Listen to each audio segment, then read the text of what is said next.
O, tingnan nyo, may palaka. Dumating na yung aking bagong biling book, itong The 48 Laws of Power. Kahapon lang yata to dumating, so ayan, ganyan siya, makapal siya. So marami akong books dito, gusto kong mag-dispose ng ibang books na yung hindi ko na talaga inaano, yung mga second hand na nabili ko sa Taiwan before. So tingnan nyo naman yung aking bookshelves, ang ganda ng bookshelves ko.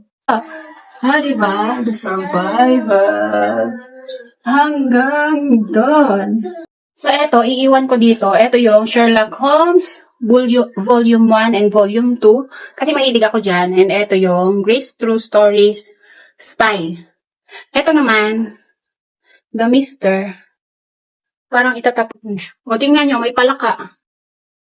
Diba, ang ganda ng lagayan ng books ko doon sa gilid, sa may taas namin. Kasi nga, wala akong mapaglagyan. And yun, may palaka pa nga ni. So, ito yung mga books na napili ko na i-dispose ko na or itatago ko na, ilalagay ko na doon sa kubo namin sa likod.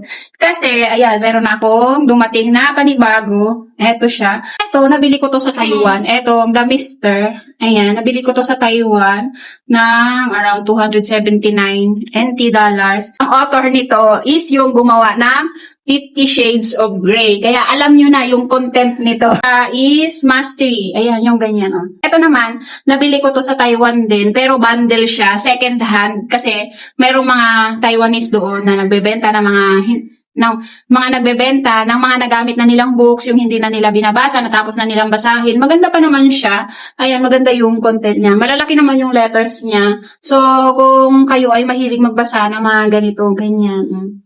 Maganda pa yung kanyang contents. Ito yung kanyang title. Malalaki din yung letters niya. Meron kasing tao na ayaw magbasa ng books na yung maliliit yung letters, parang natatagalan sila. So, kung gusto nyo to, ayan, isang ano na yan. Unbearable Lightness of Being. And, ayan, malalaki din naman siya.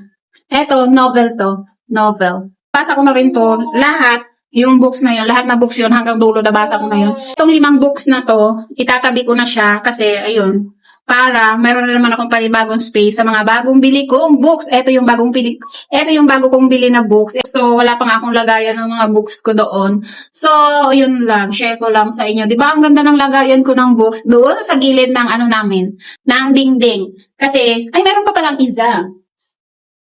Etong isa, hindi ko alam kung magugustuhan nyo kasi nga, gula-gulanit na siya. Kasi nga, yung anak ko, napaglaruan ng anak ko. And ayun, ano na siya, tupi-tupi na.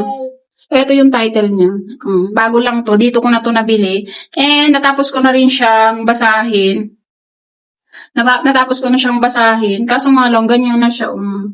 So, sobrang gula-gulanit na. Ito, alam ko maraming may gusto dito sa book na to. And affordable lang naman itong book na to. Hindi ko pa nga nabubuksan. Kasi kahapon lang din naman siya dumating. And, ayun lang. Share ko lang sa inyo yung aking mga books dito. Comment lang kayo dyan kung gusto nyong hingiin yung mga books na itatabi ko. So, yun lang.